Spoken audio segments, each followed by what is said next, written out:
Shit!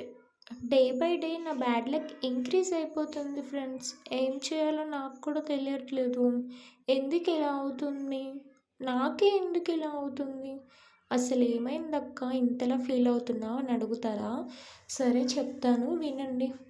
ఈరోజు ఏం జరిగిందంటే, నాకు విటమిన్ డెఫిషియన్సీ వచ్చాక డాక్టరు మిల్క్ తీసుకోమని చెప్పారు. నాకు మిల్క్ తీసుకోవడం ఫస్ట్ నుంచి నచ్చదు. అసలు మిల్క్ అంటే ఇష్టం లేదు.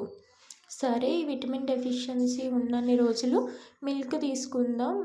క్యూర్ అయిపోతే మంచిదే కదా అని మిల్క్ తీసుకోవడం స్టార్ట్ చేద్దామని చెప్పి ఇలా మిల్క్ స్టవ్ మీద వేసి టీవీ చూడటానికైతే వెళ్ళాను.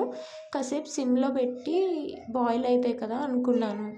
వచ్చి చూస్తే ఇంకేముంది, నేను స్టవ్ మీద మిల్క్ పెట్టానన్న విషయమే మర్చిపోయాను.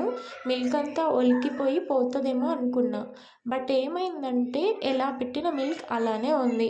ఇది గుడ్ లక్కే కదా, మరి బ్యాడ్ లక్ ఏంటక్కా? మిల్క్ పోలేదు కదా అనుకుంటారు మీరు. అసలు ఇప్పుడే చెప్తాను వినండి. ఈ ఇన్సిడెంట్ ఇప్పుడు జరిగింది. నేను కిందకి చూస్తే ఇంకేముంది, గ్యాస్ అయిపోయి స్టవ్ ఆఫ్ అయిపోయింది.